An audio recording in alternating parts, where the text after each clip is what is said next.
Inteligência emocional. Daniel Goleman. Introdução. Edição comemorativa de 10º aniversário. Em 1990, quando era repórter de ciência no The New York Times, topei com um artigo em uma pequena revista acadêmica escrito por dois psicólogos, John Mayer, hoje na Universidade de New Hampshire, e Peter Salovey, de Yale. Mayer e Salovey apresentaram a primeira formulação de um conceito que chamaram de inteligência emocional. Naquela época, a proeminência do que como critério de excelência na vida era inquestionável. Discutia-se acaloradamente se ele estava inscrito em nossos genes ou se era alcançado pela experiência. Porém, eis que surge, de repente, uma nova forma de pensar sobre os ingredientes do sucesso na vida. Fiquei entusiasmado com o conceito, que usei como título deste livro em 1995. Como Mayer e Salovey, utilizei a expressão para sintetizar uma ampla gama de descobertas científicas, unindo ramos diferentes de pesquisa, analisando não só a teoria deles, mas também uma grande variedade de outros avanços científicos empolgantes, como os primeiros frutos do campo incipiente da neurociência afetiva, que explora como as emoções são reguladas pelo cérebro. Lembro-me de ter pensado, logo antes deste livro ser publicado, 10 anos atrás, que se um dia eu ouvisse uma conversa em que dois estranhos usassem o termo inteligência emocional e ambos entendessem o que isso significava, eu teria conseguido disseminar o termo de forma mais ampla na cultura. Mal podia imaginar a expressão inteligência emocional, ou sua abreviação que se tornou onipresente, aparecendo em lugares tão improváveis quanto nas tirinhas Gilbertes e Pitt-Pin e na arte sequencial de Ross Chestnut New Yorker. Já vi caixas de brinquedos que dizem aumentar o que das crianças. Pessoas buscando parceiros às vezes alardeiam a expressão em anúncios pessoais.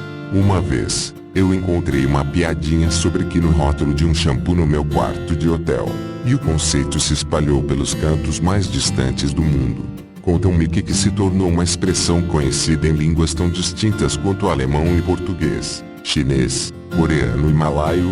Ainda assim, eu prefiro a abreviação em inglês para inteligência emocional, Emotional Intelligence. A caixa de entrada do meu e-mail tem sempre perguntas, por exemplo, de um doutorando búlgaro, um professor polonês, um aluno de graduação indonésio, um consultor de negócios sul-africano, um especialista em gerenciamento do Sultanato de Omã, um executivo em Xangai, estudantes de negócios na Índia leem sobre que liderança, um CEO na Argentina recomenda o livro que escrevi posteriormente sobre este tópico, eruditos religiosos dentro do cristianismo, judaísmo, islamismo, hinduísmo e budismo me disseram que o conceito de que encontra ressonância em suas próprias crenças. Mais gratificante para mim foi a maneira como o conceito foi ardentemente abraçado pelos educadores, na forma de programas de aprendizado social e emocional, ou SEL, Social and Emotional Learning. Nos idos de 1995, havia apenas um punhado desses programas ensinando habilidades de inteligência emocional a crianças. Agora, uma década depois, dezenas de milhares de escolas em todo o mundo oferecem SEL às crianças. Hoje em dia, nos Estados Unidos, o SEL é requisito curricular em vários distritos, e até mesmo em estados inteiros, exigindo que os alunos, da mesma forma que precisam alcançar um determinado nível de competência em matemática e linguagem, dominem essas fundamentais aptidões para a vida.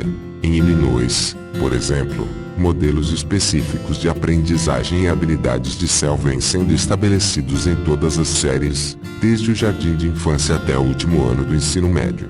Tomando apenas um exemplo de um currículo notavelmente detalhado e abrangente, nos primeiros anos do ensino fundamental, os alunos devem aprender a reconhecer e classificar com precisão seus sentimentos e como eles os levam a agir. Nas séries do segundo ciclo fundamental, as atividades de empatia devem tornar a criança capaz de identificar as pistas não verbais de como outra pessoa se sente. Nos últimos ciclos do fundamental, elas devem ser capazes de analisar o que gera estresse nelas ou o que as motiva a ter desempenhos melhores. E no ensino médio, as habilidades SEL incluem ouvir e falar de modo a solucionar conflitos em vez de agravá-los e negociar saídas em que todos ganhem. Ao redor do mundo, Singapura empreendeu uma iniciativa diligente no que diz respeito ao céu, assim como algumas escolas na Malásia, Hong Kong, Japão e Coreia. Na Europa, o Reino Unido foi pioneiro, porém mais de 12 outros países possuem escolas que adotam da mesma forma que a Austrália e a Nova Zelândia e, aqui e ali, países na América Latina e na África.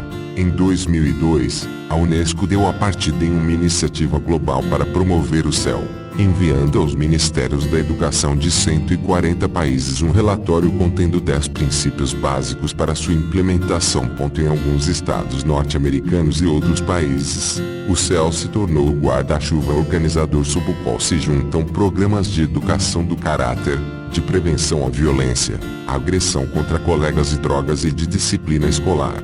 O objetivo não é apenas reduzir a incidência desses problemas entre alunos, mas também melhorar o ambiente escolar e, em última instância, o desempenho acadêmico dos estudantes. Em 1995, esbocei as evidências preliminares que sugeriam que o céu era um ingrediente ativo nos programas que aperfeiçoam a aprendizagem da criança, evitando problemas como a violência.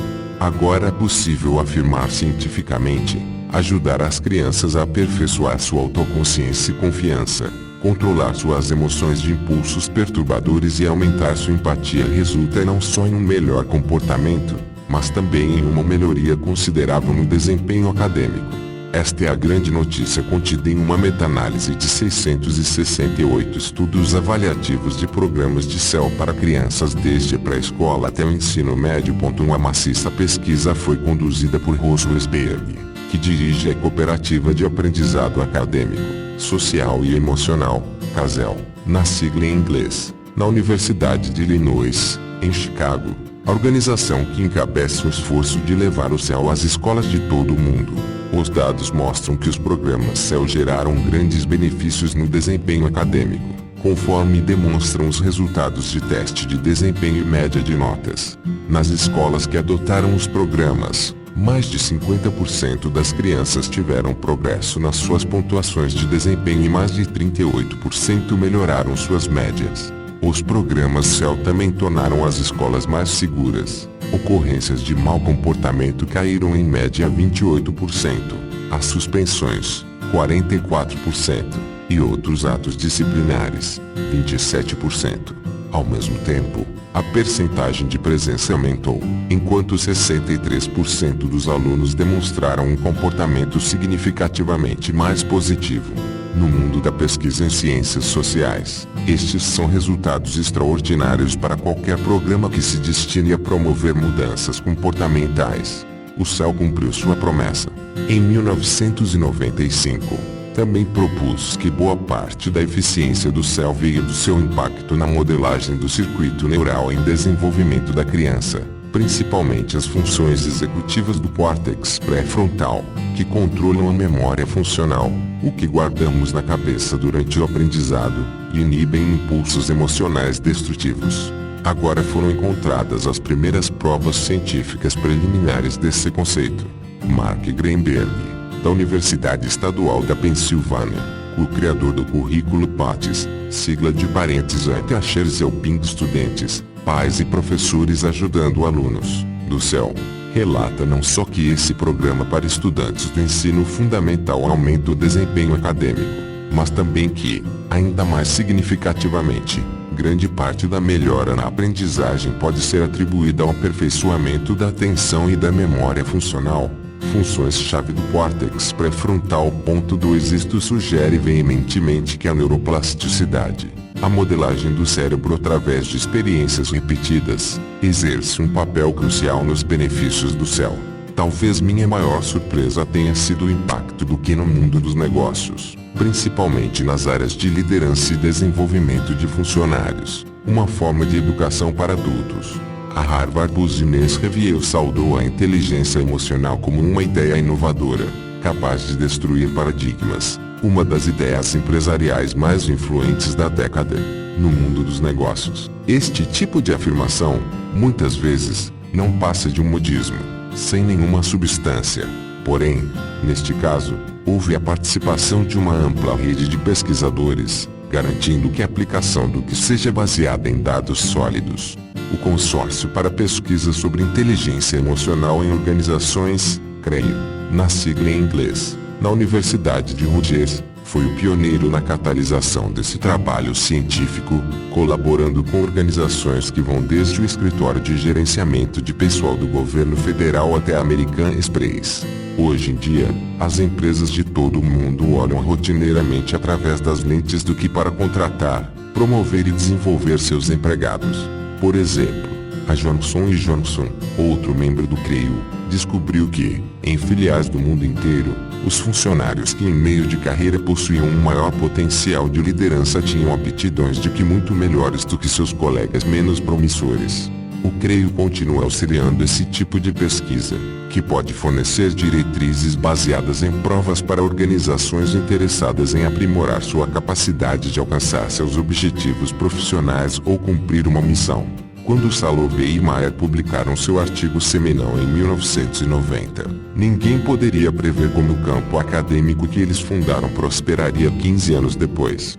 A pesquisa floresceu nessa área, enquanto em 1995 não havia praticamente nenhuma literatura científica sobre que, hoje em dia o campo possui legiões de pesquisadores. Uma pesquisa no catálogo de teses de doutorado investigando os aspectos da inteligência emocional revela mais de 700 escritas até hoje, com muitas outras a serem entregues, isso sem mencionar os estudos feitos por professores e outras pessoas não listados naquele catálogo.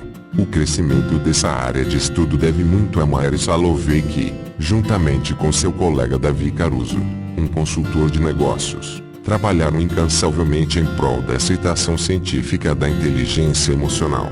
Ao formular uma teoria da inteligência emocional cientificamente defensável e fornecer uma mensuração dessa capacidade na vida real, eles estabeleceram um impecável padrão de pesquisa para o campo. Uma outra fonte importante para a germinação das descobertas acadêmicas sobre que foi Reuven Baron, atualmente no braço médico da Universidade do Texas, em Houston, cuja própria teoria de que, e entusiasmo dinâmico, inspirou diversos estudos que se utilizam de uma medida que ele inventou. Baron também teve um grande papel na produção e edição de livros acadêmicos que ajudaram a dar vulto crítico ao campo, incluindo o Manual de Inteligência Emocional. O crescimento do campo de estudos do que enfrentou oposições encarniçadas no mundo mesquinho dos acadêmicos da inteligência, principalmente daqueles que consideram que a única medida aceitável das aptidões humanas. Não obstante, o campo emergiu como um paradigma vibrante, todo modelo teórico relevante, observou o filósofo da ciência Thomas Kuhn, deve ser progressivamente revisado e aperfeiçoado na medida em que suas premissas passam por testes mais rigorosos. No caso do que, esse processo parece estar perfeitamente em curso. Existem atualmente 3 modelos principais de que, com dezenas de variações. Cada um deles representa uma perspectiva diferente. O de Salovey e Mayer se apoia com firmeza na tradição de inteligência concebida pelo trabalho original sobre que, de um século atrás, o modelo trazido por Reuven Baron se baseia na sua pesquisa sobre o bem-estar, e o meu modelo se concentra no desempenho no trabalho e na liderança organizacional, misturando a teoria do que com décadas de pesquisa sobre a modelação de competências que separam indivíduos notáveis dos medianos. Infelizmente, leituras equivocadas deste livro deram origem a alguns mitos que eu gostaria de esclarecer aqui agora. Um deles é a bizarra, embora repetida a exaustão, falácia de que o que é responsável por 80% do sucesso. Esta afirmação é absurda. Essa interpretação equivocada vem do dado que sugere que o que é responsável por 20% do sucesso profissional. O fato de essa estimativa, e é só uma estimativa, deixar uma grande parcela do sucesso sem esclarecimento nos obriga a buscar outros fatores para explicar o restante. No entanto, isto não significa que a inteligência emocional representa os outros fatores do sucesso. Eles certamente compreendem uma gama muito ampla de forças, desde a condição financeira e a educação da família em que nascemos, até temperamento, pura sorte e afins traço, além da inteligência emocional, conforme apontam John Mayer e seus colegas. Para o leitor ingênuo, trazer à tona a variação não explicada de 80% sugere que deve haver de fato uma variação até o momento ignorada que pode prever grandes porções de sucesso na vida. Embora isso seja conveniente, nenhuma variação estudada em um século de psicologia deu uma colaboração tão grande. Um outro equívoco comum se dá através da aplicação imprudente do subtítulo original do livro, porque ela pode ser mais importante do que o que, em áreas como desempenho acadêmico, onde ele não se aplica sem as devidas ressalvas. A forma mais extrema deste equívoco é o mito de que o que é mais importante do que o que em qualquer área. A inteligência emocional prevalece sobre o que apenas naquelas áreas tenras nas quais o intelecto é relativamente menos relevante para o sucesso, nas quais, por exemplo, autocontrole emocional e empatia podem ser habilidades mais valiosas do que aptidões meramente cognitivas. Como se sabe, algumas dessas áreas são extremamente importantes em nossas vidas. A saúde vem logo à mente, conforme pormenorizado no capítulo 11, no sentido de que emoções perturbadoras e relacionamentos nocivos já foram identificados como fatores de risco para doenças. Aqueles que conseguem gerenciar suas vidas emocionais com mais serenidade e autoconsciência parecem ter uma vantagem clara e considerável na saúde. Uma outra área é a do amor romântico e relacionamentos pessoais. Ver capítulo 9, onde, como sabemos muito bem, pessoas muito inteligentes podem fazer coisas bastante idiotas. Uma terceira, embora eu não tenha escrito sobre ela aqui, se dá nos níveis mais altos de esforços competitivos, como nos esportes de âmbito mundial. Neste nível, como me revelou um psicólogo de esportistas que treina os times olímpicos do ZOA, todos têm como requisito 10.000 horas extras de treinamento, de modo que o sucesso depende do empenho mental do atleta. Descobertas sobre a liderança nos negócios e nas profissões pintam um quadro mais complexo. Capítulo 10. A pontuação de que prognostica muito bem se podemos arcar com os desafios cognitivos que uma determinada posição nos oferece. Centenas, talvez milhares, de estudos demonstraram que o que prevê quais níveis uma pessoa pode exercer numa carreira. Isto é inquestionável. Porém, o que cai por terra quando a questão é prognosticar quem, em meio a um grupo talentoso de candidatos dentro de uma profissão intelectualmente exigente, será o melhor líder. Isto se dá em parte por conta do efeito do andar de cima. Todos aqueles nos altos escalões de uma determinada profissão, ou nos níveis superiores de uma grande organização, já foram peneirados em termos de intelecto e destreza. Nesses níveis elevados, uma que alto se torna uma habilidade liminar, necessária para simplesmente entrar e continuar no jogo.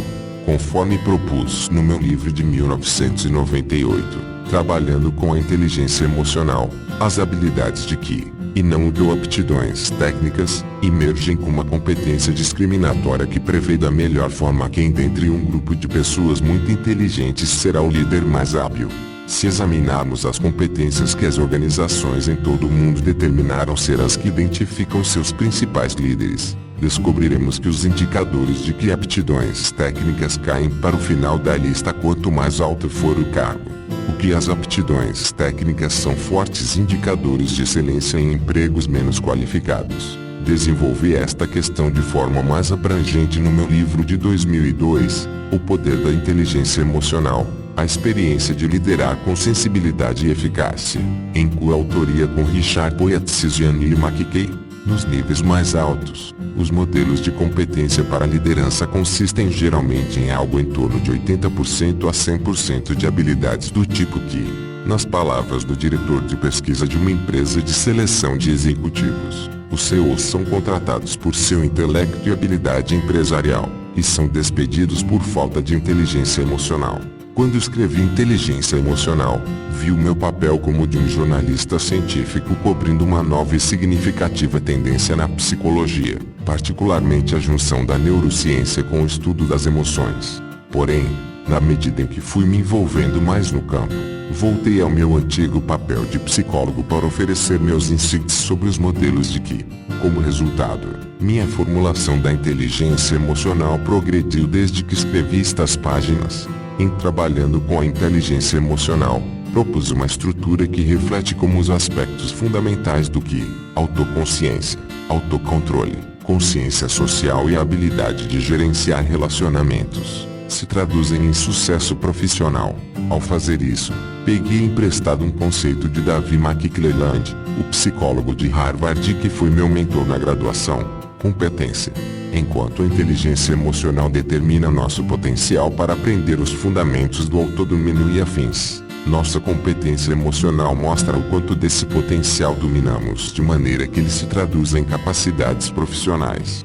Para ser versado em uma competência emocional como atendimento ao consumidor ou trabalho em equipe, é preciso possuir uma habilidade subjacente nos fundamentos do que, especificamente consciência social e gerenciamento de relacionamentos.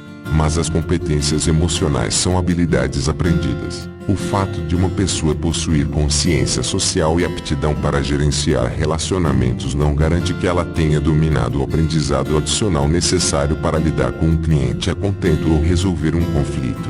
Essa pessoa apenas tem o potencial de se tornar hábil nessas competências.